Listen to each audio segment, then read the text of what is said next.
महाभारत के बाद कृष्ण की चहेती बहन सुभद्रा का क्या हुआ। दोस्तों ये तो आप जानते ही हैं कि महाभारत युद्ध के बाद सभी पांडव द्रौपदी के साथ स्वर्ग की यात्रा पर चले गए थे।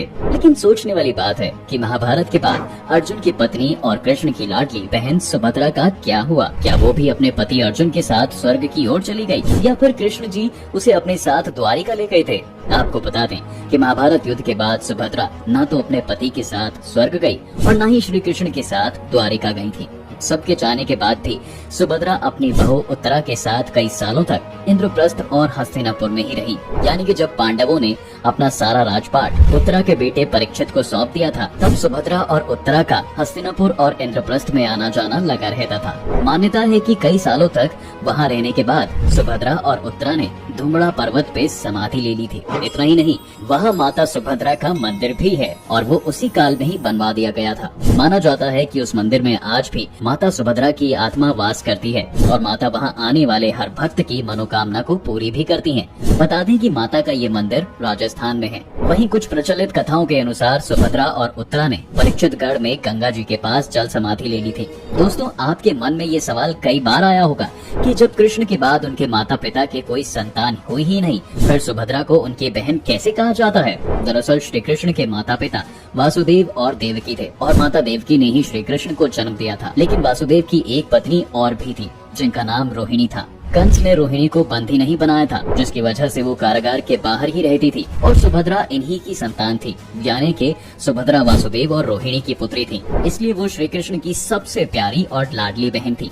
बता दें कि वीर अभिमन्यु सुभद्रा और अर्जुन का ही पुत्र था। वो एक ऐसा महान योद्धा था जिसने अपने माता पिता के साथ साथ अपने मामा श्री कृष्ण का सिर भी गर्व से ऊंचा कर दिया था। महज 16 साल की उम्र में उसने रणभूमि में अपने पराक्रम का लोहा तो मनवाया ही, साथ ही बड़े से बड़े योद्धाओं को अपने सामने विवश होने पर मजबूर भी किया। यही कारण है कि इस अकेले योद्धा को मारने के लिए 7 महावीर और अनगिनत सेना का सहारा लेना पड़ा था। लेकिन अभिमन्यु का महज 16 साल की उम्र में वीर गति को प्राप्त हो जाना किसी रहस्य से कम नहीं लगता, क्योंकि अभिमन्यु के मामा श्री कृष्ण तो सब पहले से ही जानते थे। फिर उन्होंने उसे क्यों नहीं रोका। दरअसल अभिमन्यु के जन्म से पहले ही इनके पिता ने इनकी मृत्यु की उम्र तय कर दी थी। अगर आप सोच रहे हैं कि अर्जुन ने ऐसा किया था तो आप गलत सोच रहे हैं, क्योंकि अर्जुन तो मात्र 16 वर्ष के लिए इनके पिता बने थे। इसके असली पिता यानी मूल पिता तो कोई और ही थे, जिसके प्रेम की वजह से अभिमन्यु अल्पायु पैदा हुआ। द्वापर युग में जब धर्म की हानि होने लगी, तब धर्म और सत्य की स्थापना के लिए भगवान विष्णु पृथ्वी पर कृष्ण रूप में अवतारित हुए थे।